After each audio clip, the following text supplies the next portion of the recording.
back to my channel, the best place to be wherever you are on your wealth journey right now. Today I want to talk about making a lasting power of attorney. So what exactly is that and how do we go about making one? But before that I will say, guys, if you're interested in more videos on personal finance, mindset and wealth creation, do subscribe to this channel just underneath this video for plenty more just like this one. So later on this month I'm going to be making a video about wills, and all of us have heard of wills. Not all of us might have one, but a will is basically there to let everyone know what happens to your money, property and possessions after you pass away. But as well as thinking about what happens after we die, we should also think about what happens if something happens to us but we're still here. So it's a little bit of a somber topic today, guys, but it's very, very important that we understand this and that we put some measures in place for ourselves and also for our loved ones, just in case something does happen. None of us have a crystal ball, none of us know exactly what's going to happen to us later in life, and for everybody's peace of mind you need to get yourself a lasting power of attorney in place. And I'd really appreciate you sharing this video with other people as well, because everybody needs to have one of these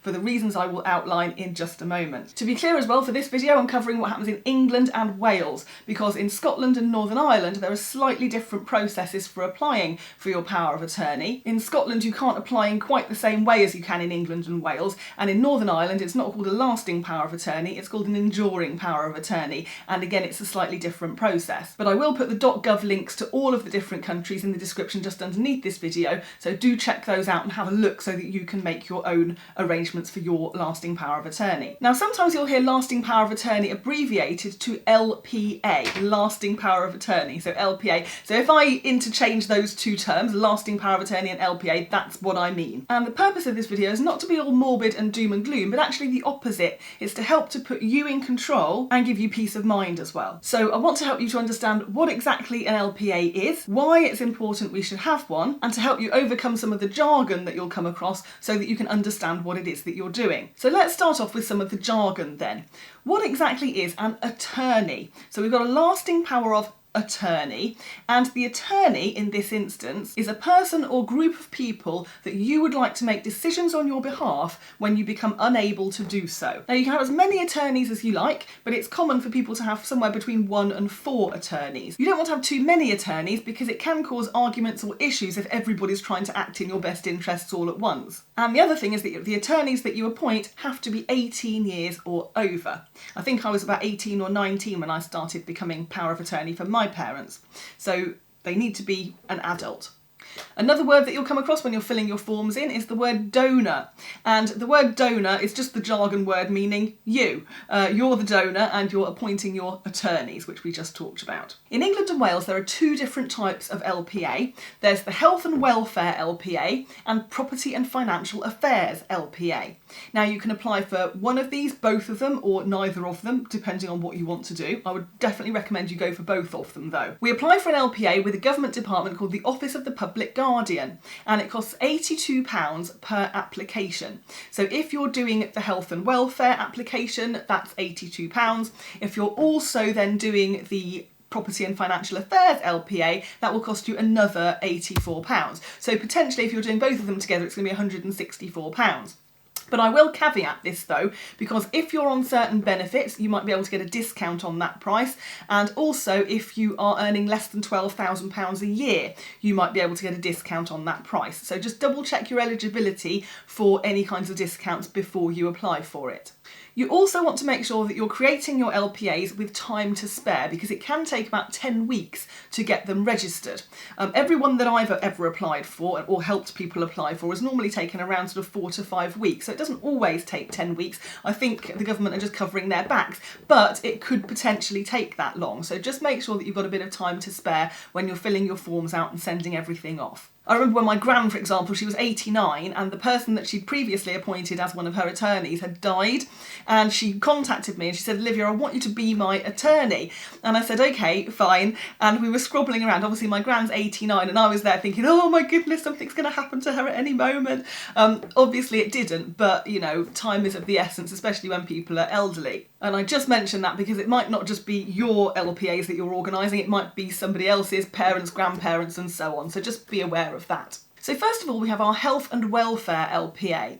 Now this LPA gives your attorneys the ability to make decisions on your behalf about your health and welfare. And this can include making decisions on things like washing, dressing, eating, who does those things and helps you with them when you're incapacitated, decisions on your medical care, decisions on moving you into a care home if that's what's needed, and decisions on any life-sustaining treatment that you might need to have, including, in the end, whether to switch you off or not. So your Health and Welfare LPA is not something to be taken lightly. You really want to be appointing attorneys that are acting in your best interest. It's usually your very close loved ones that will be your LPA, your attorneys in this case. But it's also a really good idea to think about, who do you really trust to be able to make these decisions for you, and have that conversation with them. It might be a bit of a difficult conversation to have, but it's worthwhile having it. So talk things through with your attorneys, make sure they know what your wishes would be if anything does happen to you. I would say as well that you're never too young to create your lasting power of attorney.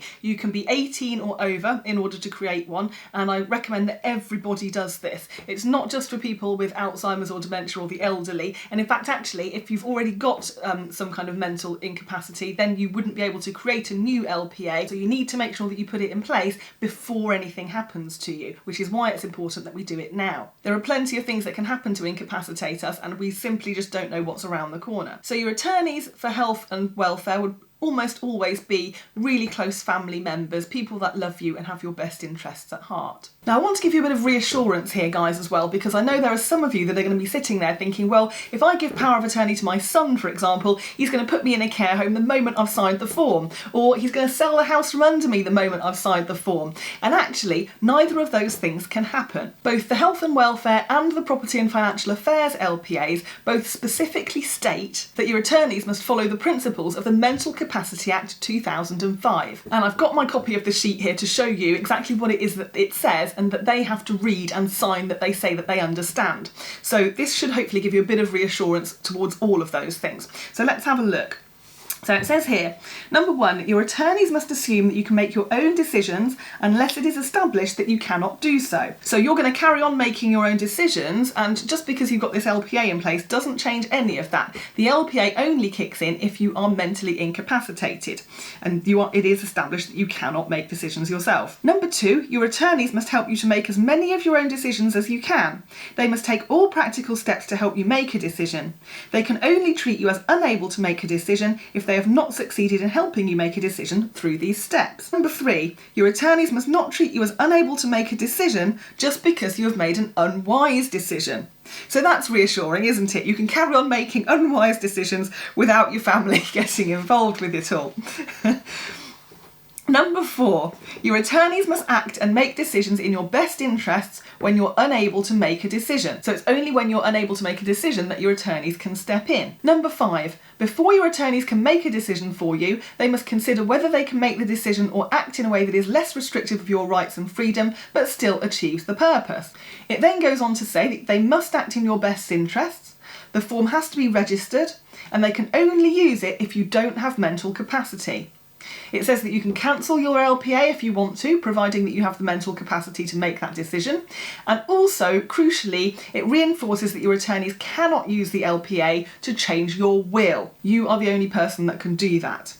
Okay, then let's look at our second LPA, which is the Property and Financial Affairs LPA. Now this one gives your attorneys power to make decisions around your financial affairs. So it can include things like claiming a pension, managing your banking, paying your bills, collecting benefits, or even selling your home. You can have the same attorneys on your Property and Financial Affairs LPA as you had on your Health and Welfare LPA, or you might want to appoint different attorneys. The Property and Financial Affairs LPA is actually really, really important, particularly if you're the main breadwinner in your household. And I want to illustrate this by telling you a story, and it's a bit of a sad story, but it's one that I heard and I believe that it is a true story. So have a listen to this, and it's a story about a couple, and Mr. was the main breadwinner breadwinner of the household.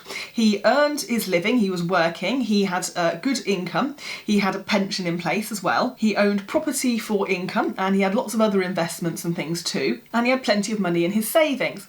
He was insured up to the eyeballs, and he believed that if anything happened to anybody, everything would be fine and it would all be covered. He had a partner that he'd been with for 20 years, but he wasn't married to her, but she'd been a stay-at-home mum, she'd looked after their children, they'd got 2 kids together who were now grown up and young adults. Every month he would deposit funds into their joint account for her and the kids, and they would enjoy a very, very nice lifestyle. They had a good life together. This was a very loving and established couple, and he also had a will in place to say that if anything happened to him, his partner and their children would inherit everything from him. So all his savings, his properties, everything that he had, they would all get. Crucially here, he did not organise a lasting power of attorney.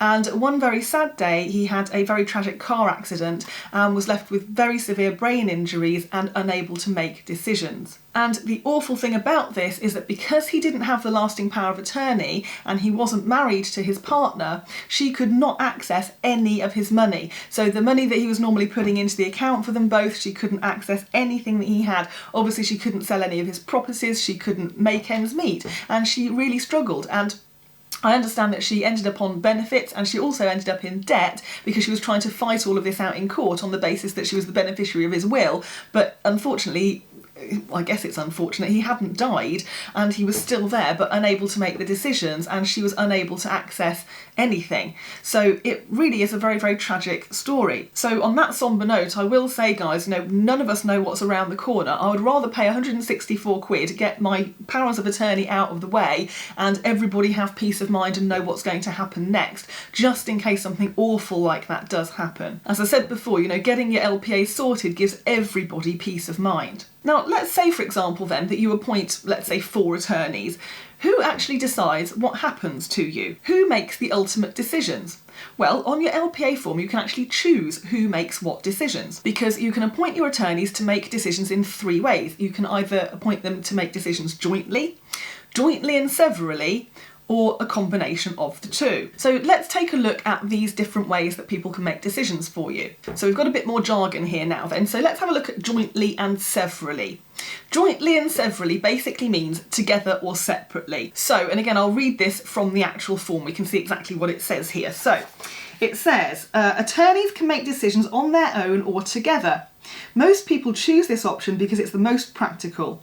Attorneys can get together to make important decisions if they wish, but can make simple or urgent decisions on their own. It's up to the attorneys to choose when they act together or alone. It also means that if one of the attorneys dies or can no longer act, your LPA will still work. If one attorney makes a decision, it has the same effect as if all the attorneys made that decision. So for me personally, that's the one that I've gone for. I like the idea that everybody can make decisions on their own or separately, and the people that I've got I very much trust and love. It's my husband, it's my mum, it's my 3 sisters. And I like it because on the basis that, let's say, because obviously my mum's a bit older than me, I reckon she'll probably outlive me, but who knows. So if she dies, for example, then obviously the others can still carry on regardless. However, if you don't want any one person making a decision for you and you want them to all work together, then you can appoint your attorneys to work jointly. So jointly says this: attorneys must agree unanimously on every decision, however big or small. Remember, some simple decisions could be delayed because it takes time to get the attorneys together. If your attorneys can't agree a decision, then they can only make that decision by going to court. And then it says, be careful. If one attorney dies or can no longer act, all your attorneys become unable to act. This is because the law says a group appointed jointly is a single unit. Your LPA will stop working unless you appoint at least one replacement attorney. So here it's very important that you're appointing attorneys that can work together. You also want to keep an eye on it because remember, if one of your attorneys becomes incapacitated or dies, then you'll have to remember to replace them with somebody else.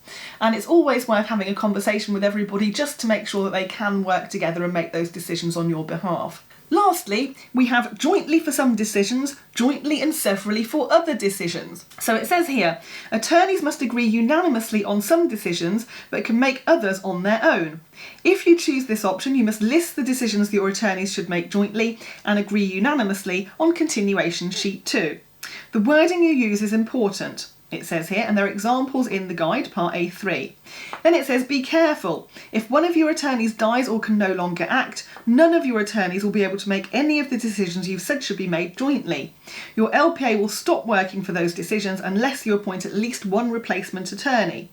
Your original attorneys will still be able to make any of the other decisions alongside your replacement attorneys. So again, if you go down this route, you need to specify exactly which decisions you want them to make together. So that might include things like life support at the end, medical care, that kind of stuff. And because it says that the wording is important, always double check the guide before you write anything down. I will say though that overall it's quite a straightforward form to fill in, and everything is explained really, really well on both the form itself and in the guide as well. So it's well worth having a really good look through absolutely everything. Make sure that you understand it all. One thing you do need to watch out for is getting people to sign and date the form, because the dates are really important. People have to sign it in a certain order, and the dates also have to be in a certain order, and if you fail to put the dates in the correct order of the person that signed it in the right order on the form, then the government will send it back to you and you'll have to refill the form in, which is a pain, quite frankly. So you don't want to have to do that. So it might just be that you want to get everybody to sign it and then you date it all the same date at the end or something like that, but to decide how you're going to do it, but make sure that your dates